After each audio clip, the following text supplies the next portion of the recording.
What is happening, everybody, and how the hell might y'all be doing out there? Thanks for tuning in to another episode of the Crash Bang Boom podcast. Today's guest is drummer Craig Macintyre of the Goo Goo Dolls, and who has also worked as an LA studio musician for many years. We were able to speak both about how he got the Goo Goo Dolls gig, as well as his experiences in being a studio musician, his love for 60s Ludwigs, his go-to snares, the power of networking, his move to Portland, and a whole lot more. So hope y'all enjoy it. And now for a little sponsor shout out. Check out NewOrleansRecordPress.com if you're looking to release some vinyl for yourself or your project. With options for electroplating, mastering, design, packaging, vinyl coloring, and a real-time quote generator, they got you covered. They also print 12 and 7-inch records in 150 and 180 gram variants, so hit them up, and that's NewOrleansRecordPress.com. Given the COVID madness we find ourselves in, and with all the touring industry and venues being affected by said COVID madness, help it any way you can in the form of purchasing live streams for bands, and/or taking lessons, or paying for tutorials and/or master classes from your favorite musicians, as well as supporting websites like SaberSages.com that are looking to provide some assistance to venues that are very much feeling the burn during these tough times. So help out any way you can. All right, everybody, here we go. Craig Macintyre. Gear and drum geekery is upon us. Crash, bang, boom. Crowds go mad with joy. Yes! All right, Craig Macintyre, the Goo Goo Dolls. What's happening, man? How you making out? Considering I'm doing pretty good. Yeah. What's very strange about this time is I feel like the days are super long. Yeah. But the months have flown by. Mm-hmm. I mean, it's hard to believe that it's already October. Totally. You know? But the days feel long. They really felt long in the beginning, like more than ever. Mm-hmm. Maybe just because everybody was on pause. Yeah.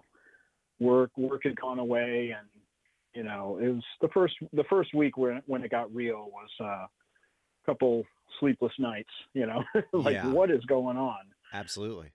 My wife and I, we really decided very early on to get into a groove and kind of pretend we're on a schedule and we're going to work, or so, you know, just doing something that would be on schedule. Yeah. And that's really, really helped us.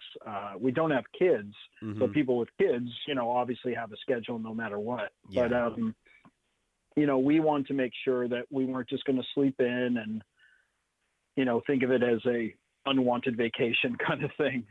So we stayed in the groove, and we picked our corners of the house to get our own kind of work done. And then with me, I invested in a long overdue recording studio because Gotcha. I've been resisting it my whole career, but I finally got forced into doing it. And I've learned, I mean, it's been a crash course, even though I've been around this equipment my whole life, you know, but I've always been 5 feet away from it. Mm-hmm. And, but once I get my fingers on the gear and the computer and everything like that, it was way off. Really? Having some millennials come over and teach me how to use this stuff. Oh my So, God. I've been loving it. And the funny thing is, and you know, you know, mostly with drummer friends, you know, I've always talked about snare drums and vintage gear and all that kind of stuff. And Yep.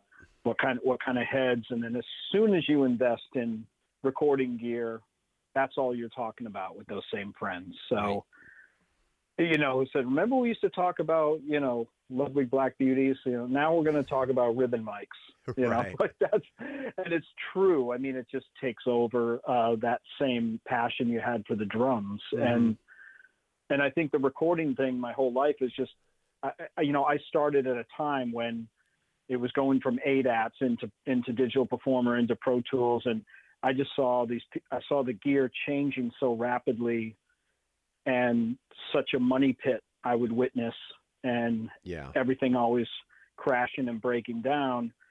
And that was just really, I just wanted to ignore it. I said, okay, I'm just going to play drums, and, you know, the computer always crashes, and I just sit around and wait with my sticks in my hand to record. And so I didn't embrace it when I probably could have, when I should have, but I've just always been lucky to be around it, or to have a partner that I share a studio with that he has the recording gear and I have the drums, and Right. we work together. So I've basically, up until this COVID thing, I mean, that's the way I've done it. I've always been able to record remotely, but not necessarily out of my house, like a studio 5 minutes down the road, like I said, that I would share with a partner or something like that, Right. but this got real, and it got real fast. Yeah. But it's because of this crazy time. Yeah. Definitely kept my spirits kind of up and on my toes. Mm-hmm. And I feel like whenever this thing is over, that I'll be better at this home recording thing. And so that's good. I don't feel like, I'm just waiting around to get on stage and play drums. I mean, I'm sure you're hearing this from every single drummer you talk to, but I mean, this is and yourself too. Yeah. This is the longest I've gone without playing next to another musician. Yeah. Since I started, since I was 11 years old. Yeah.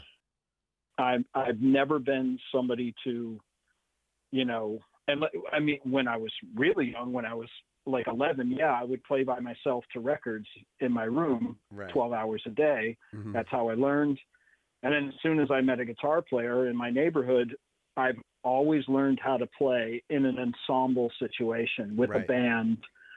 I'm not one of these people that can, just be entertained just playing drums by myself. Mm-hmm. It's actually been kind of good. It's been positive in a way. I'm working on stuff that I haven't worked on in years. Yeah. Just being a little more drum centric. Mm-hmm. And then on top of that, having the studio, and, that's a whole nother thing like we're talking about, but it's been like, wow, I've been working on hand technique and, just going back to some fundamentals. And because once I was like, I was so young. I mean, once I was 14, I was already in bars and parties playing. And then my whole life just up and running, just in 5 bands and just go. And so this moment of pause is, I've been able to kind of say, all right, let's experiment a little bit, maybe with the setup, maybe with seat height, maybe with posture, maybe with hand technique, all these things you take for granted. Right.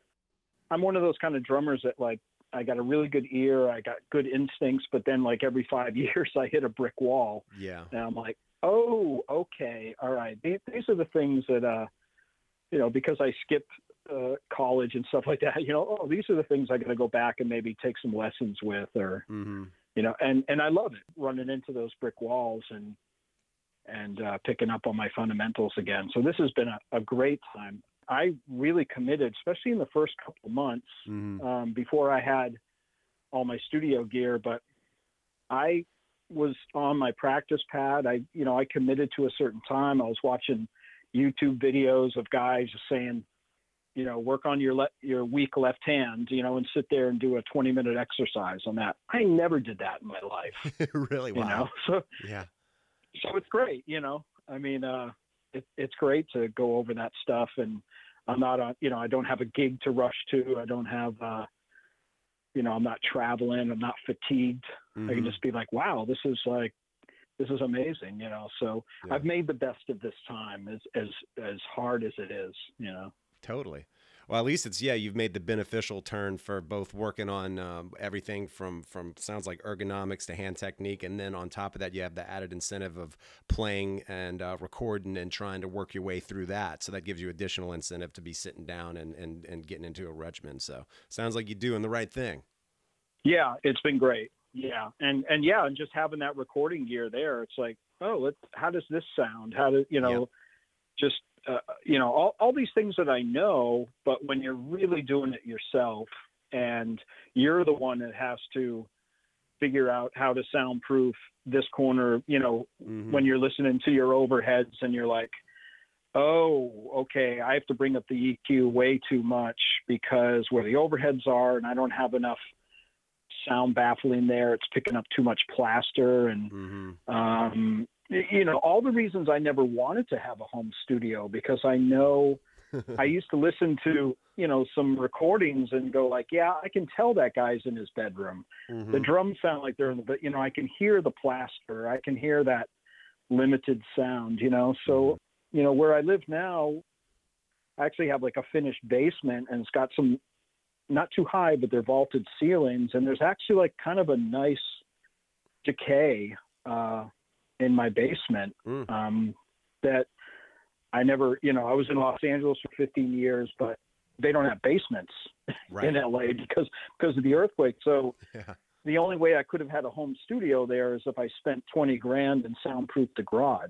Right. And I wasn't going to do that when I was so established there. I had drums set up at a friend's studio, and hey, I need to do some remote stuff. Can you engineer? I'll split the money with you. Right. I could be over there the next day, and so I never really had to worry about that stuff. But I'm in Portland, Oregon now, and then on top of that, COVID happening. It's like, okay, I'm kind of on my own in a lot of ways. So it's kicked me in the butt to do this. Yeah. Gotcha. Well, with Goo Goo Dolls, what has been postponed with plans on that end, be it tours, recordings, etc.? Well, we just finished the summer tour. Gotcha. Yeah, somebody had called me a couple weeks ago and said, "Yeah, this is when we're supposed to be at the Greek," and I'm like, "Oh, like September 6th or something," and I'm like, "Oh, wow," we postponed the summer tour. We were supposed to leave around July and go all the way into September, an American tour. Wow. So there was some big stuff this year, actually, and that all went away. What they did is they postponed the whole summer tour for next year. Mm-hmm. And almost to the day, every city, the same routing, the same thing for next year. So it's almost bizarre because they already sold tickets for that. And I'm like, if you weren't looking, you would think it's for this year. Right. But it's so that's what's going on with that. But I do have to go to Los Angeles in a couple weeks, and we're going to do a couple streaming shows. Mm-hmm. And we have a Christmas record coming out soon. Okay. So we're doing which is, it's crazy. It's like the most un-Goo Goo Dolls record you could think of, and it's great. It's so awesome. Like, people are just going to be like, "What?" Yeah. I mean, it's there's enough rock and roll on it, but there's some other stuff too that people are going to be like, "Wow, these guys are." I'm really excited about it. And it was probably the most fun I had working in the studio with them. It was really great, and nice. We did that right as this hit. I was in Los Angeles like early to mid March, and then that's when it got really. So I was flying back home to Portland, and it was like, you could feel the weirdness in the airport, and it was just like, it was getting there. So, but anyway, so we do have that work coming up in LA.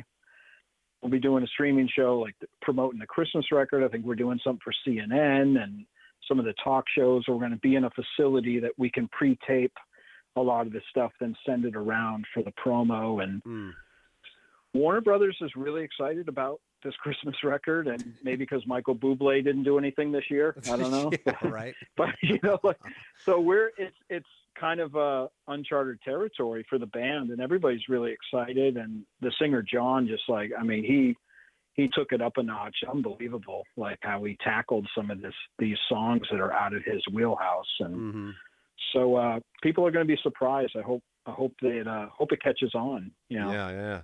Well, how long have you been in the Goo Goo Dolls, and how'd you get that gig to begin with? So it's coming up on 8 years. Okay. So I got called sometime in late 2013. So the Goo Goo Dolls has always been kind of designed like Hall & Oates, John and Robbie are the front guys. They were a trio in the beginning, and then that original drummer fell out right as they were hitting big. And then they hired the guy that was there forever through a lot of the big stuff. And that's the guy I replaced. Yeah. But they were, as far as I know, business-wise, they were a two-piece, even though the other drummer they were kind of part of the trio, but I think that was more from a an MTV marketing merchandise kind of point of view. Right. So they were parting ways with him. And so it's the two guys, and then there's always been three backing musicians, two or three backing musicians, depending on what era they were in. So the only guy I knew was the second guitar player, who I'd known for a long time. And he just called me out of the blue and said, "Hey, would you be into subbing for the Goo Goo Dolls?" And he said that the drummer is having, like, his wife's pregnant or something like that. And and I said, "Man, I'd love to, but I was working with this artist in Nashville, so I couldn't do it." And I couldn't do the subbing, you know, and I didn't think much about it because it's just subbing, right? You know, like it's not my gig. So if I was free, I happily would have done it. It would have been a blast. But also, you got to think, you know, I'm learning 35 songs for a couple gigs. Yeah. It's not my gig. So it wasn't enough to sacrifice this other project I had going. I was in Nashville at that time for like 3 weeks recording, and it was this actress, country singer, getting her off the ground. So then that was done before the end of the year. And then I got a call actually at Christmas, like I think it was Christmas Day or the day after. And I was at my folks who live in Phoenix, and it was my same friend who's in the band, who was in the Goo Goo Dolls. And he's like, "Hey man, how you doing?" And he's like, you know, he's my friend, but like, you know, musicians don't call each other on Christmas, you know? Right. So I was like, well, why is he calling me? It's kind of weird, you know? So he said, "Hey man," he goes, "are you still interested in the Goo Goo Dolls gig?" But my first thought was, oh, is their guy going to sub more of it? You know, maybe like he's going to sub like some one-offs or corporate gigs or something like that, or, you know, because he has a family or something like that. And I know those guys work really hard, you know, and at that point I was a little more free. And I said, "Yeah, I'd love to." And he goes, they parted ways with their longtime drummer. So I was like, oh, okay. And in the time that they subbed, Ricky, who plays in the band Lifehouse, he had subbed the gig, who's a great drummer and a great friend of mine. And there was talk of even, you know, him doing more of the gigs because he was kind of available. And I was like, okay. But you know, I said, "What about Ricky? Does he want to do some more since he's established?" And he's like, no. He's like, "You know, you're the guy for the gig." And I was like, okay, so, but I got to meet these guys. I've never met them. Right. You know, he goes, and my buddy was like, "Dude, it's all totally cool. They want you. It's going to be great." So to make a long story short, it was 100% recommendation. Wow. And trust from, you know, somebody, and, you know, and I was too old to audition. That's my joke, you know? Yeah. So, Right. like, I mean, I've been around the scene, I guess, long enough, you know, in LA for a long time. I worked with a lot of other artists. So I think it was kind of like, you know, okay, they wanted somebody that had a buddy thing with somebody else in the band. But as I tell everybody, every night you're auditioning, Right. you know? So, and some of my LA peers, it was kind of weird because they were kind of like, "You didn't have to audition for that?" Right. And I'm like, this is not, we're not at North Texas trying to get into some jazz ensemble. You know, it's like, to me, my world has never worked that way. I've never, you know, I've done plenty of auditions and luckily gotten some gigs, but that's not the way, like and it sounds cliche, but to me, it's always been word of mouth. It's always been just having a big community of musicians. You know, it seems like the lasting stuff has always worked in those ways, you know? Yeah. You know, so, but there's this competitive nature, especially, you know, I didn't go to music college, but all my friends that went to Berkeley or Miami or North Texas, you know, they have this competitive nature because that's what they had to do in school. Right. And my thing has always been organic and always just been through friendships. And, you know, I think sometimes my playing has been, you know, the thing they're not even thinking, maybe they just take my playing for granted. Maybe they're just like, I like hanging with this guy, and I'm okay with that. You know, I'd rather have those friendships. I mean, I still want to be a good player, but, you know, have those friendships and that trust from people. So that was the situation with this. But, of course, not really meeting the rest of the band and the essential guys in the band. Mm-hmm. I was definitely a little like, okay, what are they going to think of me? And they had the same guy for 18 years. Wow. So yeah, I play completely different than that drummer, but I really tried to play his signature fills and stuff like that, because and that drummer, he was supposedly, from what I heard, he played everything exactly the same every night, you know? And so I'm like, you know, okay, well, I want to make sure. And some of those songs are so famous that the audience knows the drum fill. Totally. So I'm like, I got to make sure I learn that drum fill. And it was funny, you know, once I got in there, there was things they said, don't do that, Mm-hmm. you know, don't play it like the record. And I was watching YouTube. I was, you know, studying how they play live and stuff like that, you know, so if they played this faster than they do, I mean, I get pretty anal about that stuff. And, so I guess the biggest compliment was they had carved out 5 days of rehearsal to get me up to speed. And after 2 days, they said, we're good. Nice. So I had a little bit of room, you know, because I'd gotten called at Christmas.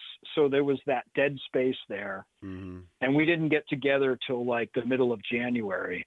So I had almost 3 weeks to and then I did my research, got like the most current set list, and then just made a playlist of it and just kept that in my car.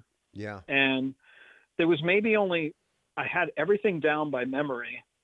There was like one song that had some kick drum patterns that might have been hard to remember. So that was the only one I charted out.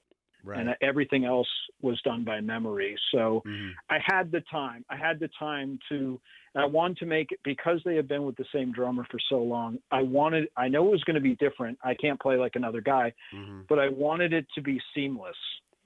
But it still takes a while. You know, it takes a while to all those nuances. Like, you know, you got bass players in front of the beat. The singer sings nice and behind, and you got to work in that thing. And that's why I say you're always auditioning. I might have done the gig for a month, and then they said, you know, we want to try something different. So, you know, yeah, that's the thing. Yeah, I didn't have to technically audition, but I've been there 8 years. I got to prove myself next week when I go see them. Yeah, right. Like, I don't, you know, that's my advice to any musician. Like, never get comfortable. That's the worst thing you can do. Don't be nervous. Don't walk on eggshells, but just show up, you know, just show up and you'll be fine, you know. Once you got in and, you know, you said like you had a little time to prepare yourself, then you go through a few rehearsals, sounds like it was doing good, and you get out there and do it. Then it comes, you know, time to start doing recordings and stuff like that. Was there a new sense of pressure that you felt being associated with a band that had so many big songs? And was there just a different kind of pressure when you sort of stepped into that machine, so to speak? No, I mean, I guess by the time I recorded stuff with them, I'd been working with them almost, you know, a good year and a half, and we did a lot of shows, you know, so I was comfortable enough with them, and I'd done some big records and stuff like that. So, I mean, I think I was just so comfortable. I mean, if it was like in the first month and they said, let's go to the studio, when I barely know these guys, and I'm thinking about all the big hits and stuff like that, but I was so comfortable with them. You know, those guys they're street musicians. They're very raw, you know, so there wasn't, you know, it wasn't like this, somebody like Sting or something like that, you know. You'd be like, okay, this guy is like not, you know, he's very schooled, and, you know, and he's worked with a million different musicians. These guys are just like a good old fashioned rock band, and they want things really raw. And so, you know, it's not really about the perfection or the pressure that they've had a lot of hits. To me, it was just about just making sure I had the attitude and stuff like that. And it was great, you know, because I got in on some of the writing process, and that was like when I first started recording with them. It wasn't like I'd done a bunch of recording and they said, you know, so I was there when they were kind of doing demos and just kind of making up songs on the spot. And I got a little bit of writing credit. So it was really nice. I mean, for, you know, somebody that's technically a sideman under the umbrella of a band, Right. you know, it was a real thrill for that. But nobody ever asked me that. It's funny, like, you know, was it a lot of pressure? Because these guys, I guess they just made me so feel at home that when I'm in the studio with them, I guess it's just like another day. But yeah, I mean, when I think about it, it's like, yeah, here's a guy that had the biggest song for 10 years, you know? Right. And, you know, they have such amazing songs and anthems, you know, at least 3 to 4, like, you know, songs that'll be around forever. And, but, you know, they're so cool and normal and humble and modest that sometimes that seems like it's from another time, or that's another person. They're anything that was poured on them in a rock star kind of way. Right. That skin is so shedded and you don't even know it. Yeah. And that's another thing too. You know, they're from Buffalo, New York, and I'm from a city very similar called Worcester, Massachusetts. Oh, okay. Yeah. And then I you know, lived in Boston for years and years, and that's where I kind of got my music career going. So we kind of grew up the same, and, you know, I mean, different, you know, definitely they had different types of families and neighborhoods they grew up in, but that kind of East Coast, like boomtown, hardworking, probably work in a factory if we weren't musicians, kind of thing. Yeah. And I think they could relate to me. And I have my older brother is their age, so they went to all the same concerts growing up that I did, and you know, we you know, watched the same TV shows and stuff like that. So you know, a lot of that stuff goes a long way. A lot of those other 22 hours that you're not on stage. So, you know, I'm lucky that I've gained some friends out of those guys and can call them anytime. And, you know, even though they're my bosses, but, you know, I've been doing it so long, and I've worked in other situations like that. You just know how to condition yourself to people's needs and situations. And they've made it, you know, more than easy. Nice. Yeah, man. When you think about some of the gigs that you've played with them, I'm sure there's been quite a few, obviously, and some pretty amazing ones. Are there any particular that you've played that really stick out in your mind as being really special? Well, last year, actually exactly at this time, we did Rock in Rio. Oh, wow. And that was, you know, that talk about, you know, bucket list. Yeah.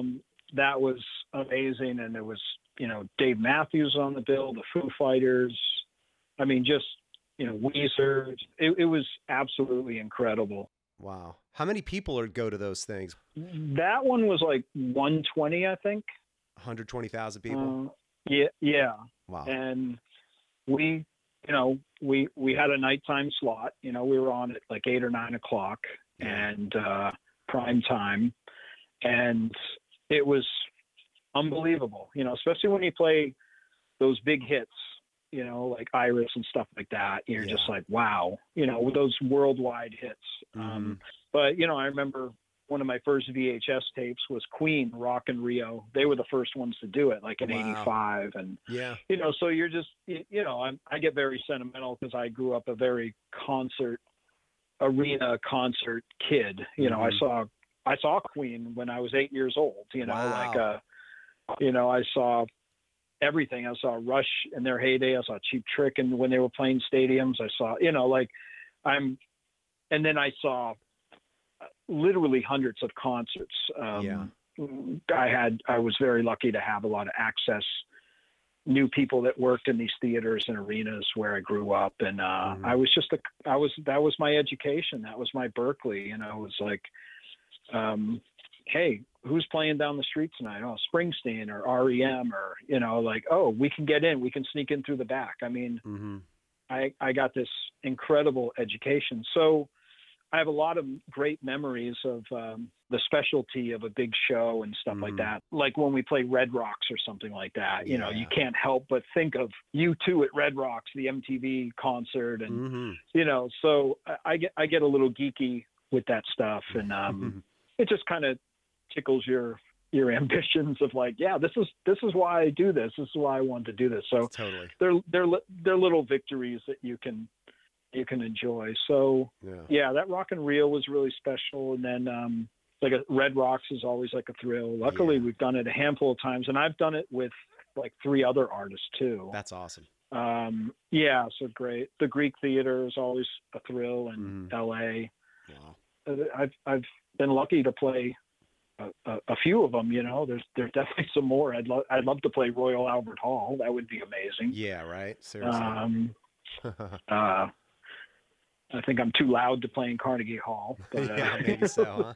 And get some plexiglass, you know. Yep. But you know, I love that kind of stuff. I love, you know, that thrill, and especially when if there's people that kind of understand the thrill of the concert thing from your generation and stuff like that. When you get to share that with some people, you're like, God, we're playing here, like, you know, and backstage you're looking at pictures of Zeppelin or something like that. Right, you know? Man. So I've been really lucky. Yeah, and the Goo Goo Dolls definitely one of the bands I've played some of the really special venues with. For sure. You know? Yeah.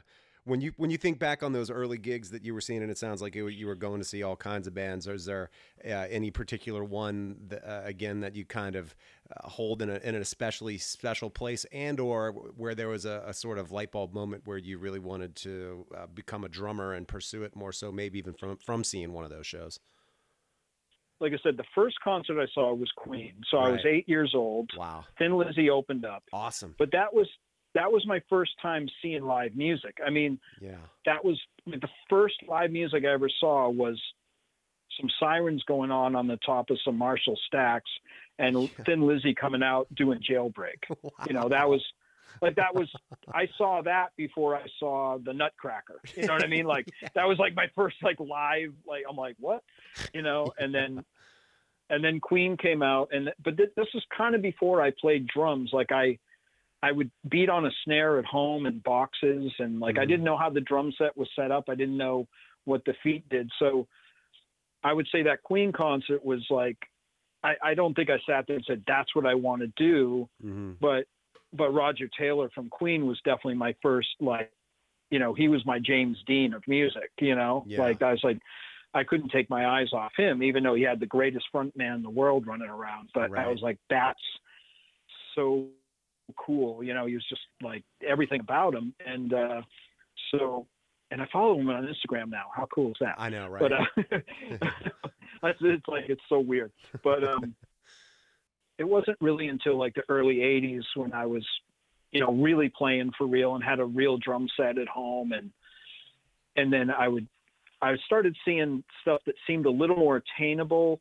The stuff I would see back then, you know, when you see Rush and you see Genesis, and to me, they're like superheroes, you know, Queen and stuff like that. Like that's ELO and so, you know, to me, that's like, and even, you know, Bowie and stuff, it just seems like so unattainable. But I was lucky to see stuff when it was first coming out, like B-52s and like the Stray Cats and Stevie Ray Vaughan and, you know, a lot of more stripped down kind of stuff that I would see in this theater that was in Worcester, Massachusetts too. And I used to be an usher there when I was like 13. Oh, wow.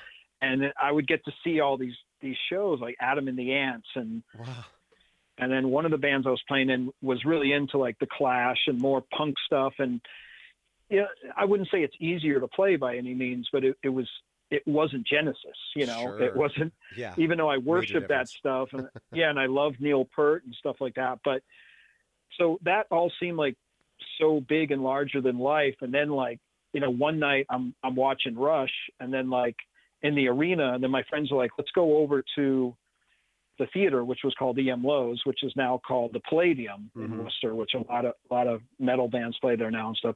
So we go over to the Palladium and say, yeah, there's this like rockabilly band playing. What's a rockabilly band? You know, and it's like, it's the Stray Cats, you know, and they're like, the guy's playing a 2-piece drum set, you know, and it was like so stripped down and so raw and garagey, and, you know, and I was like, wow, you know, that was my shift from watching Rush and Genesis. That is like, I can't do that. You know, I don't even want to go there, you know? And, but then seeing stuff like the Stray Cats, and then then it kind of built in Stevie Ray Vaughan. I was already my band was learning, some bluesy stuff. I was like, oh, okay. Like, that seems kind of doable. You can there's not a big light show. There's not synthesizers and all this stuff. So you can kind of like imagine yourself in there, because it's just it sounds garagier, it sounds more natural. Yeah. And one of the biggest ones for me was seeing Roger Waters when Andy Newmark was in the band. And Andy Newmark played a 4-piece drum set, but it sounded as complex as Neil Peart. Wow. And I said, whoa, that really hit me like a ton of bricks, because I was like, wow, what he's doing with a 4-piece kit. Because I only played a 4-piece kit because it's all I could afford, or it's all you could fit in the guy's car who had a driver's license, right. So I started thinking, okay, I can play more elaborate music with the limitations I have with gear, or, I just kind of liked playing a smaller kit, just even though I loved guys with big rack and I love Phil Collins. But so that was kind of the separation for me. It's not that I couldn't do some stuff maybe like Neil Peart. It just, the whole thing just seemed like, between the amount of gear right. and the style of music and all this stuff, it just seemed like, okay, that's something to go worship over there. Yeah. Over here, I'm going to try to play a shuffle with some guys trying to play like Stevie Ray Vaughan or stuff like that. So that was, but there wasn't one show that said, this is what I want to do. Right. It was definitely a gradual thing. And, but I would say from 12, 14 on, it's all I wanted to do. I didn't believe that I could make a living at it, but it's all I did. I still worked day jobs till I was about 24, even though I was basically playing full time. And then from there, it just got to the point where even music took over financially from anything I could make during the day. I mean, besides losing medical insurance, right. Financially, I could afford apartments and roommates and stuff like that, Wow. into my 20s and stuff like that. But I mean, I always joke, once I quit my day job, I've been broke out ever since, and there's so many ups and downs. Of course. Having credit card debt hanging over your head for 10 years, and then you get a good gig and you pay it down, and then you start all over again. Right. Yeah, right. Oh my God. It's the rabbit hole. It always continues. You're always investing back into your career. I want to be ready for that opportunity that might fall in my lap. So I need a variety of these drums, or I got to keep up on, have a Roland SBD pad, even if nobody calls me for 5 years to play it, right. I think when, I got really thrown into more of a session kind of thing, especially when I got to Los Angeles. So, and then as soon as you get to Los Angeles, you hear about how many drums, Matt Chamberlain has, and, and everybody's talking about this, and you need a solid shell snare drum, and you need this cymbal. And so, again, then you're just trying to keep up with these Joneses that, might not even be that necessary. But then a year down the road, you get that one call that somebody wants those goat toes that you've got, during a session, or somebody says, oh, I saw Keltner tie a maraca to a stick. And I'm like, I got it. I can do it. I got right. duct tape and a stick and a maraca. Let's go. Is there any particular snare that you've found has been your most consistent workhorse throughout the year in studios? I mean, I would say any Superphonic or Black Beauty. That's it. I had a 79 Superphonic pretty early on, maybe mid 80s. And that kind of lived on my kit for quite a while. And then it got replaced with a 6.5 bronze. Wow. Which was in the early 80s. It was really beat up, but that was basically a Black Beauty, because some of them they made out of bronze. That was on a lot of records, and I took that on 2 huge tours with the singer Josh Groban. And then from there, I just kind of mainly, I would say, 99% of the time, a Black Beauty. Yep. And I'm endorsed with DW, and they make a lower line one in their DW design series that I use a lot too. Nickel-plated brass snare, basically. Yeah. Yeah. Exactly. That, I mean, DW makes these cool snares, but like almost if you go for their simplest snares, they seem to emulate more the old Ludwig kind of thing. Interesting. You know? So that one I love too. So that, you know, when I go on tour, those are the two snares I kind of switch out depending on the venue, or yeah, is the DW version of a Black Beauty or just a straight up Ludwig. Gotcha. Is there a particular kit that you love that you have at the house? I mean, I know I saw on your Instagram feed, you have this beautiful 70s green sparkle Ludwig kit that is just crazy beautiful. What is the story with that kit? So I've been in Portland, Oregon for a few years. So I was in LA for a long time, and my wife had a real desire to get to Portland for some work stuff. And we had friends moving up here. And then I had been on the Goo Goo Dolls gig a few years, and she said, "You think we could move up there and you could still do all your LA type work?" And I said, "I think so." You know, and a lot of other people leave in LA, and the main leaders of the Goo Goo Dolls had left LA and moved back to New York. So I'm like, okay, I think I can do this and still do that gig and work remote with some of the LA people I've been doing. It was a big risk, you know, but it felt like it was right to do. My wife was really getting tired of LA. And honestly, I wasn't really tired of LA, but I was really tired of the traffic. Oh, I bet. I mean, sitting in your car for 2 hours, and it sounds like a silly reason to move, but it's really not. Right. When you do that for 10 or 15 years, it's exhausting. And we were going to get a second place up in Portland and kind of go back and forth, but we're like, we can't afford to do that. And then, so we had a house in LA, and we did really well selling that house because property does really well there. And it was starting to get really expensive up in Portland. So we said, we better move now before we can afford either place. Yeah. Right. And I felt it was smart to work while I was in a touring band situation. A lot of people, their gigs go away and then they try to leave LA, and it's like, you can't afford to go anywhere. Right. But my community is LA. I mean, it really is. I mean, there's not a day that doesn't go by that I don't talk to LA homies, you know. I mean, it really is. Yeah. But I got a great little scene up here too. There's killer musicians up here. There's just no business up here. And so it's kind of bizarre, but so the reason I was saying that is because my friend Jose, who owns a great shop called Revival Drums. Yep, I've been there.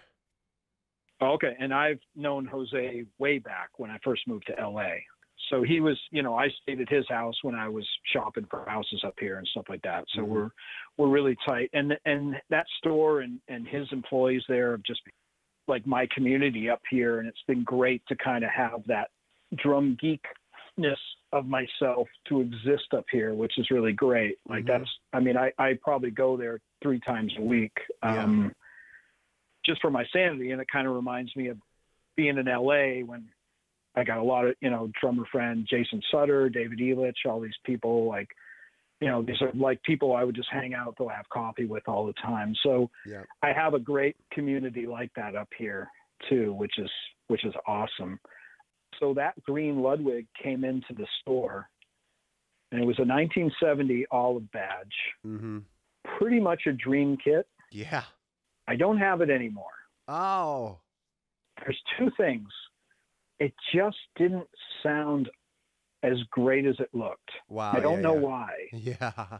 And I also, for those sizes, for 22, 12, 13, 16, those 70s spurs, just, I don't dig them. Yeah. I really like the old school 60s spurs. I don't know, it just kind of threw me off. I mean, the finish was a dream. Totally. I don't know if you saw any other pictures, but I have a red sparkle 67. Right. And that, I got that pretty recent. And again, at Revival. And it has a great folklore to that kit. It's only had one owner. It was stolen back in 68, and then the guy recovered it, found it at a club, chased the guy out of the club. It's got this great, I have this kit that hasn't left within 5 miles of where I live now since Wow. 1967. That's crazy. It's really amazing. And then once once his kit got stolen, he just lost his mojo somehow. So the kit literally sat in his house for 50 years. Whoa. And it is almost like brand new. And when I walked in, I thought it was too good to be true. I thought it was a rewrap. I thought the only thing that was not original on that kit was the badges, because the guy who stole it back in '68, he stole it because the original owner used to keep it in the high school. So he stole it out of the school. A friend of his who knew the kit was out in a nightclub, and he saw the kit on stage. He goes, "That's my buddy's kit." And then the guy like ran out of the club. But what the guy did is when he stole the kit, he took the serial badges off of it. So that is why I could have afforded the kit. I forget how much it was, but it should have been more in the $2,000 range. Right. But it wasn't. I said, this is too good to be true. Why is it more affordable, like say $1,300, $1,400? He goes, because the original badges are gone. And I don't care that much about it. Right. And Ludwig, I don't know if it's Ludwig or another company, but they make these reproduction badges that look amazing. Yeah. So they just put those on there, and with the nice grommets and everything. And besides that, the kit is completely original, hardware, shell, wrap, the whole thing. Yeah. So once that's my favorite kit. That's my dream. 67 was always the year that I wanted. Wow. It was always the year that people said it was better. I had a 68 forever, a Blue Sparkle 68 for years. And I got it actually really cheap. And I played that on records, and some of my friends are bummed that I got rid of it, but I sold it to somebody who knew the kit, who I didn't know who the guy was, but he knew me and stuff. And he said, "Man, I want to buy that Blue Sparkle. That's such a cool kit." And once I got this red Sparkle, it didn't seem like I was going to play my blue one at all anymore. So I said, I might as well sell it. And that was a big turning point. Wow. Crazy, man. That's my dream go-to kit right now. And I don't have as much gear as I used to. I mean, I still have a lot of snare drums. I have some stuff in LA. I go through phases. I wish I could be that guy that just has one kit and just makes it shine all the time. And then I wish I could be the guy that has 30 kits. I'm always stuck a little in between. And some of that going back to what I was saying before of keeping up with the Joneses, or making sure you have a variety of stuff, because you never know what kind of gig or session that might come your way. Luckily, the recording stuff has kind of taken my bug away a little bit by, the gear thing. Right. There's a fear about going too much into the gear rabbit hole for me. And a bass player friend of mine said this to me. We used to drive around all over the East Coast, and we toured with this guy, and we were always complaining. We were never happy. And we would end up just talking about gear all the time, and we would start buying gear, and he would buy tons of basses and stuff like that. And one day we were just talking, and he goes, "Man, I find that I end up buying a lot of gear when I'm unhappy with my playing." Right. I would agree. So I always watch out for that, because, I don't, and having my friend have this amazing drum shop up here in Portland that I go to all the time. I mean, every time I walk in there's something that's amazing, or something that's sentimental, or something that's just a little bit different and cooler than something I own. And it's like, and I have to stop myself and just go like, what kind of hole am I trying to fill? Totally. Am I unhappy with my gig? Am I unhappy with my abilities as a player? And so I mean, I always try to tell that to people that are going down I can tell when there's some people that are just buying stuff because they're not happy in their playing situation, or they're not happy with their own playing. And it's just filling a hole. It's like somebody that buys too many shoes or clothes, or keeps buying the same thing over and over. They just get in this consumer kind of thing because it makes you feel good, and you're like, you've accomplished something. But But then I love the guy that just like plays the same snare and with the same head on for the last 10 years. And he just kills it, you know? And a lot of times I want to be that guy. Right. Something to be said for it. Yeah. Yeah. Yeah. I mean, look at the richest drummers in the world have like 2 drum sets, like Larry Mullen and Charlie Watts and Ringo Starr. Mm-hmm. There's a story of Ringo Starr never even changed his snare head. And then in 1974, they were having a party in LA and like Paul came over and broke the head. And he like didn't talk to Paul for like 3 years after that, you know? It's like, wow, you could have gotten a free Remo head back in 64 to replace that one. Clearly. You know, I wish like I could just let all that geekness go sometimes and just shut up and play. Yes, absolutely, man. Well, that's good stuff, man. Craig, it was fun talking to you and definitely picking your brain about, just studio drumming and studio drumming throughout the years in LA and the Portland move and vintage gear and getting rid of it and trying to minimize it and all that good stuff, man. It was fun talking to you about all that. Thanks, Jody, man. All right, everybody, thanks for tuning in. And, of course, thanks to Craig for doing the talking about the drums and whatnot. It's definitely good to talk with him and pick his brain about L.A. and studio musicianship and networking and Goo Goo Dolls, snares, Ludwig, drums, all that good stuff. It was a good one. Hope y'all enjoyed it. We'll catch y'all on the next one. Crash, bang, boom.